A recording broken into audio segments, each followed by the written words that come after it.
I asked, what's the most important thing to you when you're buying vacant property? And this is the answer I got back.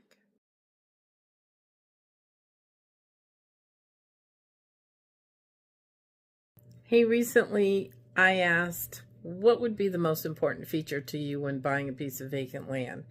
Was it the amount of trees, acreage? And Tressa left me a comment. I hope I'm saying your name right, Tressa. And that was wells and water.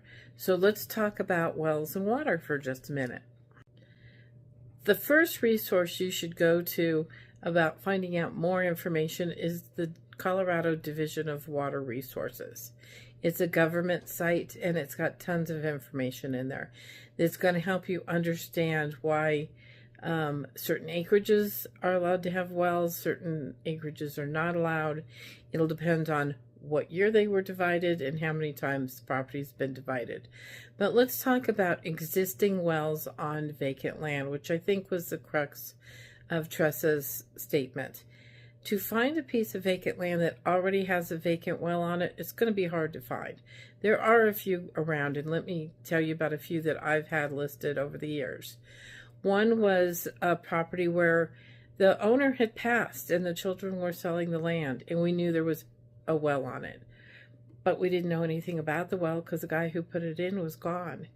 And according to the Colorado Division of Water Resources, that well was dry. You can have a well and not actually get water.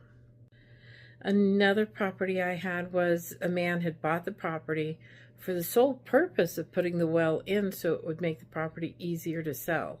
The interesting thing about that one was the well, when you drove up, was overflowing with water. There were always deer around drinking that free water up.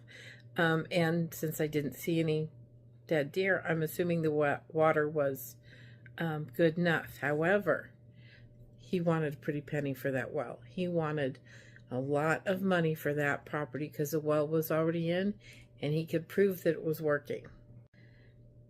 The next thing is if you find a piece of property with an existing well on it, you kind of have to ask yourself, why didn't the original owner, or why is the current seller selling it? Did they actually get water in the well? You could have a well and pull up dry.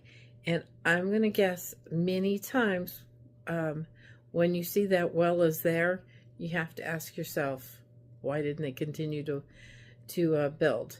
And it might have been the well was very expensive and blew their budget.